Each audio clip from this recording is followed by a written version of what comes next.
Are you living for her approval or your own truth?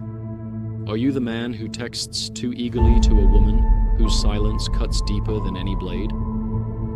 Are your words a plea for her reply, each unanswered message chiseling away at your confidence as her absence slowly begins to define you?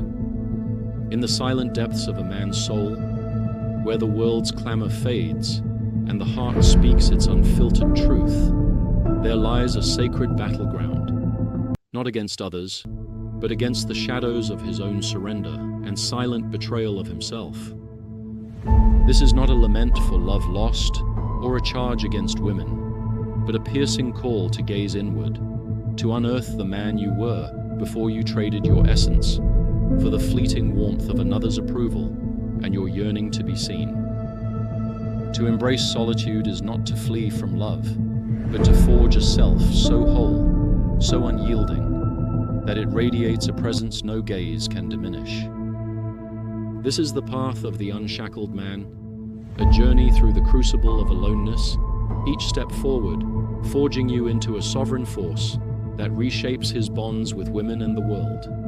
Let these words ignite a fire within you, a beacon to guide you back to the untamed core you've buried, compelling you to listen, to reflect, to evolve into the man you were always meant to be.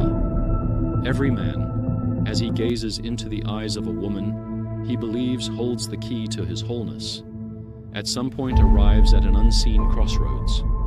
In that gaze, he risks a quiet surrender, mistaking her approval for his identity.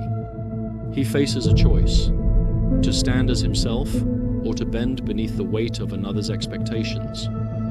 Too often he chooses the latter, trading his untamed spirit for a script he didn't write. Believing love demands he soften his edges, silently carving away pieces of his soul to fit her comfort. He does not see that in this act.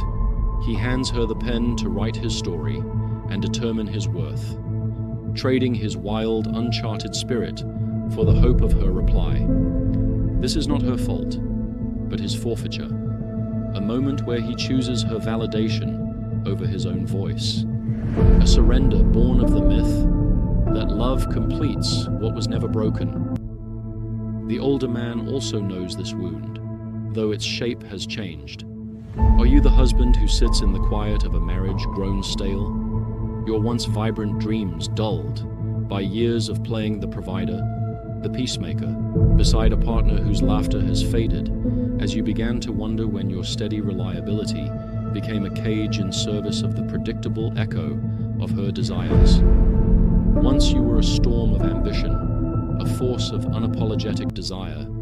You remember the fire that once burned in your chest, the nights you stared at the stars with a hunger no one could tame. But in the name of love, you adjusted your dreams to her schedule, softened your edges, silenced your dissent, and measured your value by her fleeting smiles, becoming predictable, safe, a provider who traded his fire for her fleeting security.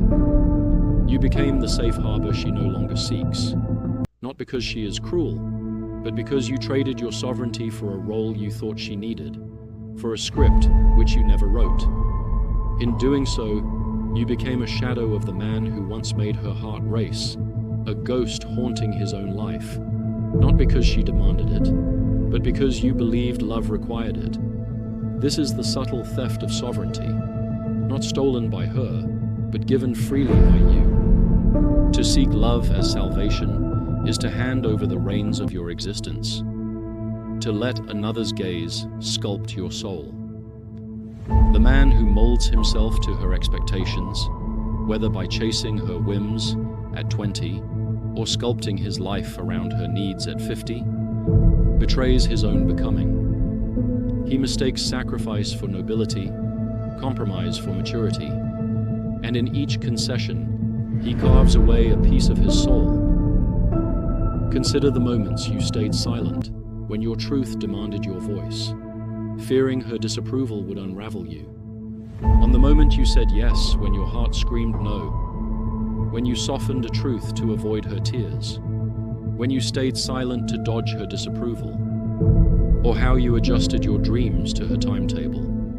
believing compromise is the currency of devotion. These are not acts of love, but acts of self-abandonment, where you trade the vastness of your being for the temporary warmth of her gaze. This is not a call to blame her, for she is not the architect of your erosion. She is a mirror, reflecting back the ways you choose to shrink. When you orbit her emotions, when you adjust your stride to match hers, when you let her moods dictate your peace, you surrender the authorship of your life. Each concession you made is a brick in the prison you've built for yourself, not because she demands it, but because you believe love requires it. You mistook sacrifice for strength, justifying your actions as noble, not seeing that true strength lies in refusing to shrink, in standing firm as the author of your own becoming. The man who lives for her approval dies by her indifference, not because she is cruel, but because no one can carry the weight of another's existence without buckling. To seek her as your savior is to burden her with a role she cannot play, and in that expectation, you both lose. Solitude is the forge where this betrayal is undone. It is not loneliness, not exile, but a chosen aloneness, a sacred space where a man confronts the void of his own consciousness and dares to fill it with his truth. Self-reflection is the crucible where you reclaim what was lost. It begins with a single, searing question that shatters illusions.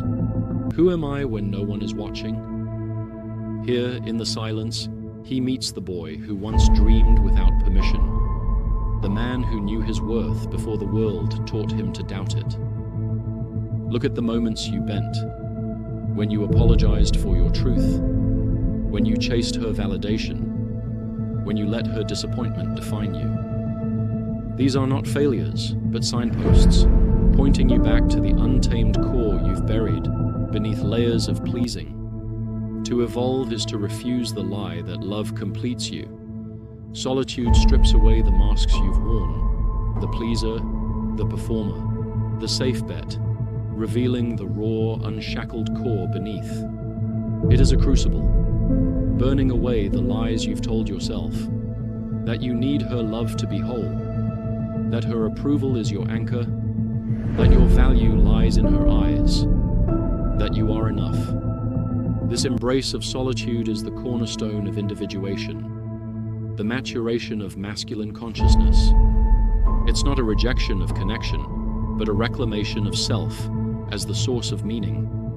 The man who dares to stand alone learns to carry his own weight, to define his values without borrowing from her desires or the world's demands and expectations, discovers a power that no rejection can dim. He becomes a force, not of aggression, but of presence, a mountain unmoved by the storms of others' expectations. In this aloneness, he discovers a paradox. The more he belongs to himself, the more magnetic he becomes to the world.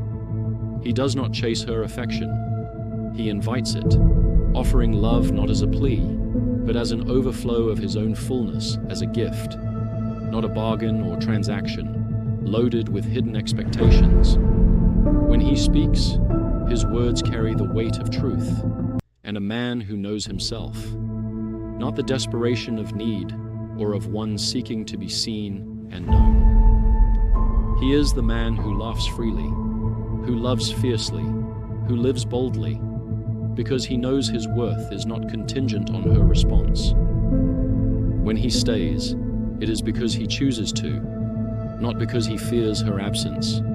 And when he walks away, he does not look back, for his center is within. His silence speaks louder than his pleas ever could. His stillness a gravity that draws others near, not because he seeks them, but because he no longer needs them. This sovereignty is not cold detachment, but a radiant presence, and, in relationships with women, it transforms everything. He is the mountain, unmoved by her storms, who listens to her tears without rushing to fix them, who holds his ground when she tests his resolve, not out of coldness, but because he refuses to betray his truth. And in that wholeness, he becomes magnetic. Not to every woman, but to those who crave a man who does not bend, who does not break, who does not trade his soul for a fleeting embrace. The path to this evolution is neither soft nor gentle. It demands you face the discomfort of your own freedom, the weight of choosing yourself daily. It demands you endure the silence of solitude, not as exile, but as a forge where your authenticity is hammered into being. The woman within the woman will feel this, not with her mind, but with her soul. A recognition of a man who is whole, who does not orbit her emotions but stands as a partner in her own freedom. This is what stirs her desire, not the boy who begs for her gaze, but the man who meets her as an equal, unafraid to walk away if the cost is his soul. The world, too, bends to this man's presence. He walks into a room not with the noise of performance, but with the quiet power of authenticity. Colleagues sense his resolve.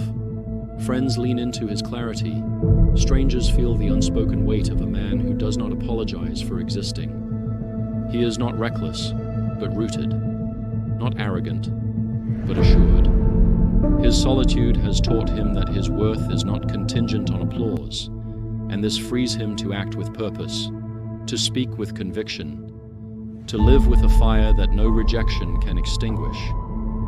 He is the man who says less but means more, who gives freely but never at the cost of his essence, who moves through the world as a force of creation, not a shadow of compliance. Yet this path is not without cost.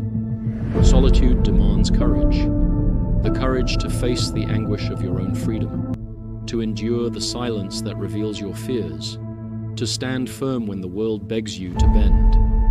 It asks you to let go of the myth that love will save you, that her embrace will fill the void only you can claim. Reflect on the moments you surrendered, the text you sent to appease her silence, the dream you shelved to ease her doubts, the truth you swallowed to avoid her storm. Each was a choice, not a necessity, a moment where you traded your sovereignty for the illusion of security. To evolve is to refuse these betrayals, to choose the discomfort of authenticity over the comfort of approval.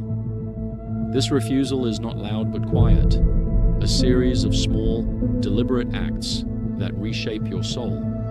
Refuse to chase her validation when your heart demands stillness.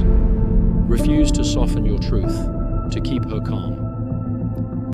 Refuse to measure your worth by her presence or absence. These refusals are the hammer strikes that forge the unshackled man, each one stripping away the chains of need, each one bringing you closer to the man you were born to be. In solitude, you learn that you are enough, not as a static thing to be admired, but as a force unfolding, a project of infinite becoming. The masculine consciousness matures in this aloneness, not through isolation, but through the radical act of self-definition.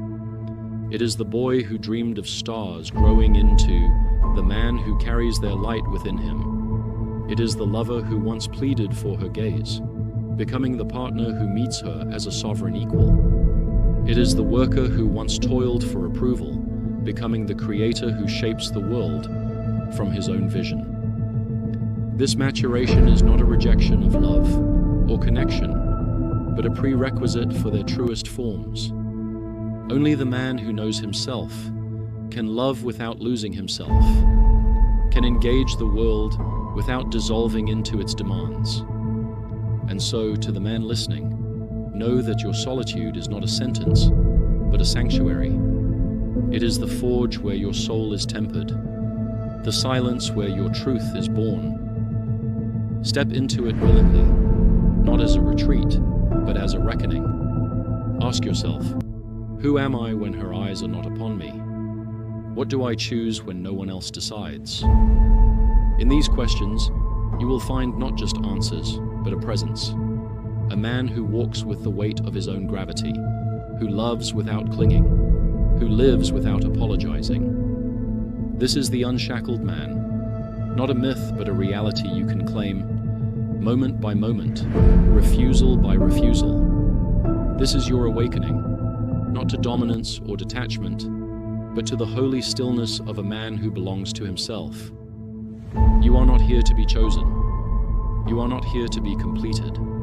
You are not here to perform for a world that will never fully see you. You are here to become, to expand, to exist with such force that the universe itself leans in. And when you do, she will feel it. Whether she is 20 or 60, radiant or wounded, she will sense the ancient pull of a man who does not need her to be whole. She may stay, she may go, but that is no longer your story.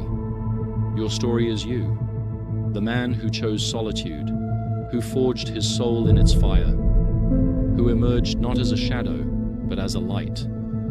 This is the sacred secret. The man who embraces solitude becomes irresistible, not because he plays games, but because he has become real. His presence is a challenge, not to conquer but to meet, a call to others to rise into their own freedom. And in that meeting, whether with a woman or the world, something eternal is born, not a fleeting romance, but a connection rooted in truth, in sovereignty, in the unshakable core of two beings who choose each other, not out of need, but out of overflow. This is your legacy, not of conquest, but of creation, not of chasing, but of being. So stand now, in the silence of your own soul. Let it burn away the lies you've carried, the compromises you've mistaken for love. You are not a fragment, not a plea, not a role to be played. You are a man, whole and sovereign, writing a story no one else can claim. Tasked with bringing heaven to earth through your vision, discipline and faith. And in that story, you will find a peace that no love, no loss, no gaze can ever take. This is your arrival, at the radiant truth of who you are. Step into it, claim it. The world is waiting, not to define you, but to meet the man you've become. If this message lit a spark in your soul, then I invite you to fuel the blaze, so that more men may see the light. Like this video, share it with a brother who is lost in the flames, and subscribe for more truths we refuse to sugarcoat.